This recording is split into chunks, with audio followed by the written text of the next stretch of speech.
Men først skal det handle om en ny bog, Mysteriet om Pernille. Den handler om den 14-årige Pernille, der blev fundet en Sankt Hans aften for knap 4 år siden, hængt i et lagen i et trappegelænder. Vi har besøg af pigens mor, men først så vil jeg sige velkommen til dig, Ellen Stampe. Tak. Det er dig, der har skrevet bogen her om Pernille og mysteriet om hendes død.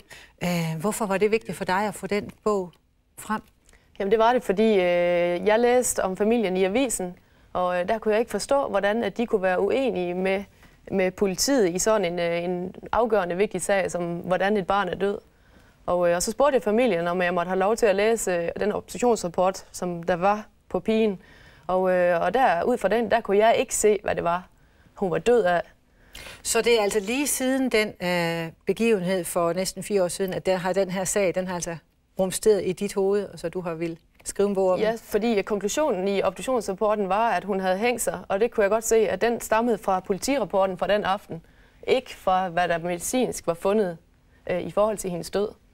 Lad os lige se et klip fra et indslag, vi tidligere har bragt. Mysteriet om Pernille udkommer i morgen. I bogen retter forfatter Ellen Stampe en kritik mod politiet. Så læste jeg papirerne, politirapporten og obduktionsrapporten, og så kunne jeg godt se, at det var rigtigt, at der var sket noget i sagen, som ikke kunne passe, og derfor lavede jeg bogen. Sagen drejer sig om det mystiske dødsfald på Pernille Oldenborg Lind, Sankt Hans aften 2006. Her fandt familien deres 14-årige datter hænge død i et lagen i familiens hus i Skovby ved Galten. Hun var bundet til den her med et lagen, kort stykke, og så sad hun over og skrev på det her gelænder, ligesom man ville rutsche ned af gelænderet, altså som børn gør, ikke? Politiet lukkede sagen og stemplede det som selvmord, men familien har hele tiden været overbevist om, at den 14-årige Pernille ikke begik selvmord. Til bogen Mysteriet om Pernille har Ellen Stampe interviewet en speciallæge. Han siger, at obduktionsbillederne bærer tegn på vold, og det er ikke nævnt i politirapporten. Sagen har i flere omgange været behandlet af statsadvokaten, og Østjyllands politi har igennem Rigsadvokaten redegjort for sagen over for Folketingets retsudvalg. Anklagemyndigheden betragter derfor sagen som afsluttet, og har i dag ikke ønsket at udtale sig til TV2 Østjylland. Hvad mener du helt præcis, politiet har gjort galt? Jamen, jeg mener, at de kommer til at... Altså den aften, da Pernilles far ringer 112, der siger han, at min datter har hængt sig. Og den sætning, den kan jeg se, der går igen i alle papirer.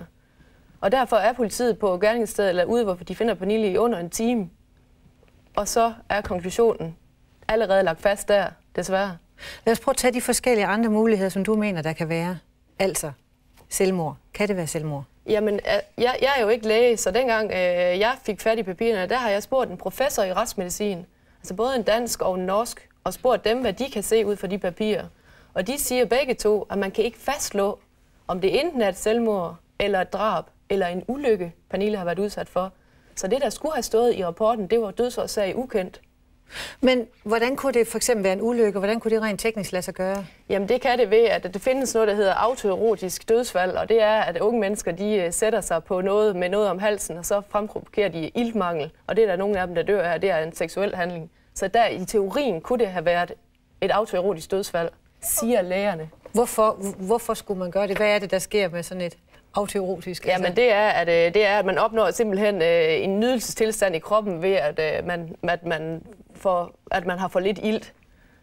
Det er kendt, at det kan godt ske. Men det er måske ikke så almindeligt for en 14-årig pige at gøre den slags? Det er det ikke, nej. Og i sagen og Pernille, der er det faktisk sådan, at hun er ikke kvalt. Altså det slår obduktionsrapporten også fast, at Pernille er død af et hjertestop. Der er ikke noget, der tyder på kvælning overhovedet. Men kunne det så være drab, mener du? Ja, det kunne være drab, og det er de to professorer også enige med mig i, at det, som kunne have fremprovokeret hendes hjertestop, det er, at hvis man klemmer her på begge sider af halsen, så stopper hjertet i løbet af 6 sekunder. Og det er det, der er sket med Pernille. Vi kan lige prøve at se eller en overlæge, som også er med i din bog. Han sagde forleden her på TV2 Østjylland. Det er meget svært at sige, hvad der er sket, men politiets efterforskning på gerningsstedet og også retsmedicinernes og embedslægens arbejde har jo været meget lemfældigt. Vi hører jo i indslaget, at politiet har lukket sagen som et selvmord. Sagen har været igennem flere klageinstanser, og retsudvalget mener, at politiet har gjort deres arbejde korrekt. Så hvem har ret? Nu kan jeg ikke svare på de klager, der er kommet, men fra andre sager ved jeg, at det er jo de samme folk, der udtaler sig hele tiden. Det vil sige, at de udtaler sig om deres egne fejl. Hvad mener du, at Pernilles familie kan gøre nu? Desværre ingenting. Sagen er 3,5 år gammel. Vidnerne kan ikke huske, hvad der er sket, og liget kan ikke undersøges yderligere. Men så jeg regner ikke med, at man kan gøre noget som helst mere, desværre. Altså, der er ikke noget at gøre for familien, siger han. Hvorfor så skrive bogen? Jamen, fordi familien lige nu er blevet fremstillet som nogen, der måske bare ikke ville acceptere, at deres barn var ulykkeligt. Men i virkeligheden så er sagen simpelthen ikke blevet undersøgt godt nok. Og derfor der synes jeg, at der må være min opgave som journalist at fortælle en historie, som myndighederne de bare fra jeg bor ved det der. Og at statsadvokaten har sagt, at alting det er i orden, det betyder jo ikke, at det rent faktisk er rigtigt, fordi konklusionen i obduktionsrapporten er forkert. Men man har ikke nogen mulighed for at gå tilbage og finde ud af, hvad der i virkeligheden er sket nu. Men det er så ikke helt rigtigt. Altså, jeg har interviewet Jørgen Moe, som er tidligere politimand, og som stod for Blekingegadebandens opklaring dengang. Og han siger, at selvfølgelig kan man gå ind på telefonlister og så finde ud af, om der var der nogen i huset den aften. Så der er masser af muligheder for efterforskning. Selvfølgelig kan politiet det. Jeg siger tak til dig. Nu vil jeg gå til Pernilles mor og høre hendes beretning. Tak.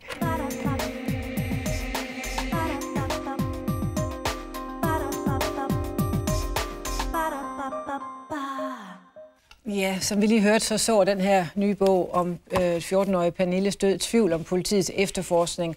Og bogen den er blevet til i et tæt samarbejde med Pernilles mor. Og velkommen til dig, Annelise. Tak. Altså, hvorfor synes du, at det var vigtigt at få den her bog ud? Jamen, det er vigtigt at få fortalt, hvad Pernille var for en pige, og få fortalt, at man har gået fra den ene dør til den anden, som bare er blevet lukket. Ingen har vil høre på en. Og vi har jo hele tiden ment, at der er noget galt i den sag, men vi har aldrig nogensinde fået en respons på det. Men ændrer det din sorg, at få nogle andre ting frem? Altså, sorgen er jo den samme. Altså, ens børn er jo det dyrebareste eje, vi har. Men et eller andet sted, så gør det jo noget ved en, at ens barn ikke kan få den retfærdighed, som Pernille har fortjent. Og det er jo det, altså jeg prøver igennem den bog at fortælle om, hvordan den kamp har været igennem de sidste 3,5 år. Der kunne godt være nogen, der siger, altså selvmord, det er jo helt ubærligt for en forælder at opleve, ens barn gør. At der kunne være dem, der siger, du gør det for, selv at blive renset for, at du ikke har været en god nok mor. Nej, det gør jeg ikke. Det gør jeg ikke. Jeg ved, at jeg har gjort alt, hvad jeg kan for mine børn, og dem, som der kender mig, de ved det også. Og alene det, at jeg selv ved det, og de venner, som vi har, de ved det også. De ved, hvordan jeg har været som mor. Men det er jo også, en blotlæggelse af Pernilles liv i den her bog her. Nu hører vi fx om seksualleje, som er en af teorierne bag hendes død. Hvordan har du det med, at det også kommer frem, den slags? Jamen, et eller andet sted, så er det slet ikke det. Altså, det er jeg helt sikker på, at det er ikke det, der er sket. Hvad er det for en proces, du har været igennem, vil du sige, sådan følelsesmæssigt i de her år, der er gået siden? Altså, sorgen har jo været der, men sideløbende har det jo så været, at man ikke er blevet hørt. Der er jo ikke nogen, der vil, og vi har spurgt her og der og alle vegne, ikke også? Ingen har vi høre. Vi har aldrig fået mulighed for at fortælle, hvad vi har observeret. Altså, man har lagt sig fast på, at Pernille har begået selvmord. Det gjorde man allerede, da man kom ud til findestedet. Ja. Og hvordan er det så ikke at blive hørt? Hvordan oplever du det? Jamen, det er frygteligt. Det er virkelig frygteligt, at man bliver afvist. Altså, der er jo ikke nogen, der kender vores datter bedre, end vi som forældre gør. Vi kender hende jo godt. Selvfølgelig kender vi ikke alle hemmeligheder og alt det der tøse, fnider, fnader. Men vi kender vores barn. Og Pernille var hverken psykisk belastet på nogen som helst måde, eller gik i depressioner. Hun er en glad pige.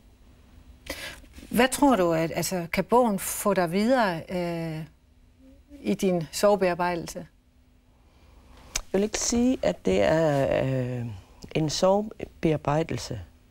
Fordi altså, jeg ved jo, at jeg kan ikke få Pernille tilbage. Men det giver mig det, at jeg kan ligesom få fortalt, hvem Pernille var, hvad vi har oplevet efterfølgende.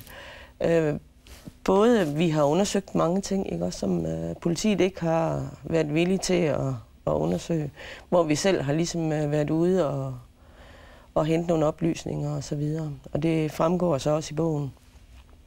Hvordan har processen været at være med til at skrive bogen? For du har jo været meget tæt på, når Ellen Stampe har skrevet de forskellige kapitler. Ja, altså... jeg ved ikke lige helt, hvad... Altså, for mig har det har bare været vigtigt. Det har bare været så vigtigt for mig at få fortalt, hvordan Pernille var. Og et eller andet sted har jeg haft det godt med det. Selvom at der ligger meget ubehageligt i det også. Din mand og dig, I er faktisk gået fra hinanden efter hendes død, din datters død. Altså, var det også på grund af det her, at I har haft den her sorg og den her uvished? Altså, det ved jeg ikke lige, om man kan sige. Altså, det synes jeg, det er lidt svært at svare på. Ja. Altså, der sker en kolossal ændring med en i ens eget.